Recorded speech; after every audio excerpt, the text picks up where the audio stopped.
Faites pas de bruit, j'attends Simone. Je vais lui faire une belle surprise. Une nouvelle armoire Ikea. Elle adore Ikea. C'est là qu'on s'est rencontrés. Elle s'était perdue. Mais moi, je connais même les raccourcis. C'est comme ça que je suis devenu son héros. Et puis, pour le montage des meubles. Qui c'est le roi de la clé à 6 pans? Du zizi pampan aussi, qu'elle dit Simone. Elle dit ça parce qu'elle est fine et délicate. Mais pour bien ranger tout son bint, c'est un gars comme moi qu'il lui fallait. Par exemple, pour ces 120 petites culottes, dont certaines ne tiennent qu'à un fil, c'est qui a monté la commode? Bibi. Mais ne me demandez pas le nom de ce meuble. Le suédois, c'est pas le patois de ma région, con. Et pour ces chaussures à talons hauts de 22 centimètres, ces petits Ifredi que je les appelle, c'est dans un trône que je les ai mis. Enfin, enfin un meuble dont le nom était écrit en français. Trône. Il est dans la pièce du fond que j'appelle maintenant la salle du trône. Ça la fait bien rire et elle dit alors sa phrase favorite: Ah, toi, tu es bien le roi. Par contre, pour ranger tous ces sacs, un meuble pack, ça fait l'affaire, et surtout la paix, car on s'était bien disputé au sujet de la bibliothèque.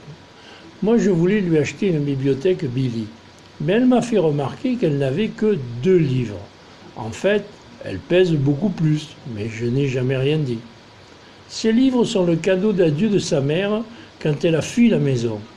Mais quand tu lis les titres, tu sens qu'il y a comme un goût de représailles. Le premier, la critique de la raison pure d'un certain Kant. Moi qui ai toujours pensé que Jean-François était seulement journaliste.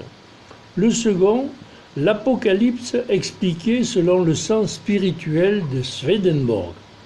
Attention, malgré le titre, l'Apocalypse, et le fait que l'auteur soit suédois, ce n'est pas un traité sur le montage des meubles pour les nuls et les débutants. Alors pourquoi lui offrir une petite armoire, me demanderez-vous? Dès que je suis venu habiter chez elle, elle a tout de suite voulu une grande armoire. Moi, je préférais une petite. C'est pour cela que je suis si serré dans mon cadeau qui va pile poil dans la chambre d'amis.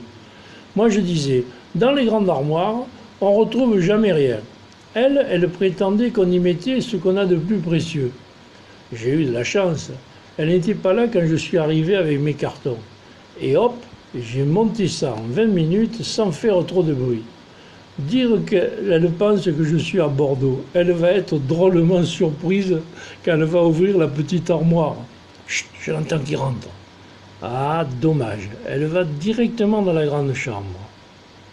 Mais avec qui elle parle? Qu'est-ce que j'entends?